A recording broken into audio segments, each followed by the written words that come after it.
Fala, leitores da Bíblia, chegamos ao último salmo, o salmo de número 150. Doxologia final foi o título atribuído a ele.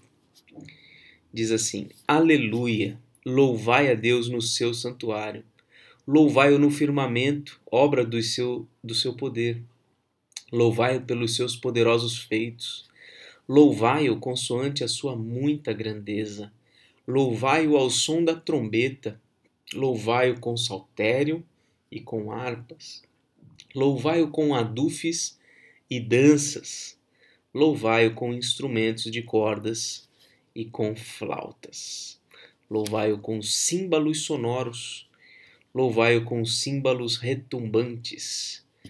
Todo ser que respira, louve ao Senhor.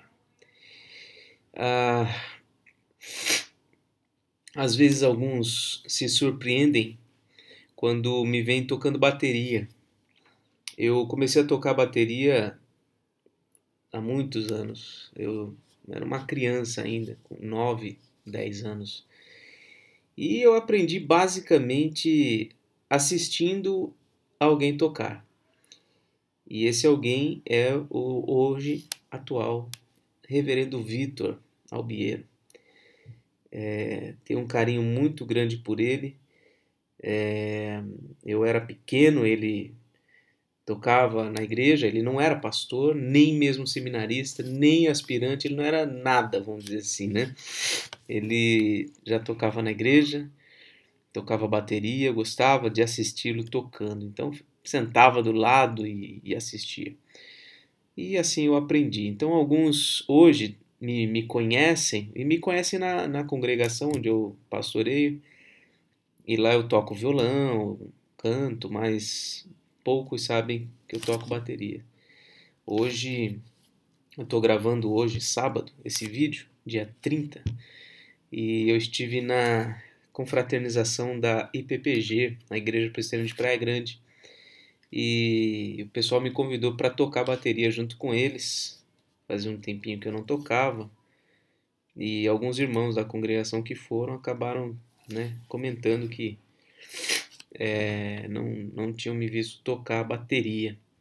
Pois é, eu acho que Deus se agrada que nós louvemos a Ele com todos os instrumentos. Eu, talvez por graça, talvez não, com toda certeza, absoluta certeza, por graça de Deus, eu toco um pouquinho de cada um dos instrumentos, pelo menos os mais comuns. Bateria, violão, guitarra, contrabaixo, teclado, um pouquinho de cada. E, inclusive, a música que eu postei no vídeo do Salmo 148 é uma música em que eu não só canto, como toco guitarra, violão, contrabaixo. Eu só não gravei ali a bateria e o teclado. O restante fui eu que gravei. E Deus tem me dado esse privilégio, né? Eu tenho tido desejo, tem surgido de volta no meu coração desejo de tocar guitarra. E eu ressuscitei minha guitarra, que estava guardada há muitos anos. Ressuscitei ela, comprei um amplificadorzinho, comecei a estudar e infelizmente precisei parar por uns dias aí por causa de uma, eu creio que pequena tendinite aqui nessa região da minha mão aqui, peraí, aqui ó, da minha mão esquerda, tem doído um pouquinho. Mas se Deus quiser, eu vou resolver isso. Segunda-feira eu vou no ortopedista para tratar disso. Mas eu estou falando isso por conta deste salmo que fala que nós devemos louvar ao Senhor com trombeta, harpa, adufes, danças, instrumentos de corda, flautas, símbolos sonoros, símbolos retumbantes. Antes disso, diz que nós devemos louvar a Deus no seu santuário, ou seja, no lugar próprio da adoração. Louvar no firmamento, obra do seu poder. Louvar pelos seus poderosos feitos. Então, mas destaco aqui especialmente os instrumentos de cordas, ou melhor, todos os instrumentos que são citados, né? Alguns até que nem nem são tão comuns. Quando eu estive no Peru, foi muito interessante a experiência de cultuar a Deus numa igreja Quechua. Quechua é um povo de origem antiguíssima no Peru, é um povo dos Andes, e eles têm a própria língua deles, a língua Quechua, e é um culto misturado. Ele é parte em Quechua, parte em espanhol. A parte espanhola dava para a gente acompanhar alguma coisa. Agora, a parte em quechua é uma língua absolutamente distinta da nossa. E o povo dessa igreja, até mesmo a fisionomia deles era um pouquinho diferente. Você vê assim, mais primitivo, né? Parece uma fisionomia mais primitiva. E eles tinham instrumentos diferentes também. E um dos instrumentos que um deles tocava era a harpa. E a harpa é um instrumento incrível, lindo. Ele é grande, cordas enormes, tem que tocar de pé. Davi tocava esse instrumento. Então foi emocionante estar ali e ver de perto alguém tocando harpa, louvando a Deus. E a música é uma música assim que ela não termina, ela tem várias estrofes e canta, canta, canta, canta, canta. Acho que a música deve ter pelo menos uns 10 ou 15 minutos. E então foi uma experiência incrível, né? Agora, uma coisa que talvez choca um pouco, principalmente no meio protestante reformado, né, é o que se diz aí no versículo 4, louvai-o com adufes e danças. Então, aqui, baseado nesse versículo aqui, muitos afirmam que pode existir a dança litúrgica, ou seja, uma dança que faz parte do culto a Deus, do culto de louvor. Estes que defendem a dança litúrgica, inclusive, recorrem ao texto em que diz que Davi entrou ali na presença do Senhor junto com a arca, ele estava entrando em Jerusalém e ele entrou dançando, né? Então, diante disso, muitos dizem que não há problema nenhum em ter dança no culto, né? Eu particularmente entendo que a dança, ela é sim uma expressão que pode ser para a adoração ao Senhor, pode ser como gratidão, pode expressar alegria, pode expressar dor, assim como a questão da dramatização também.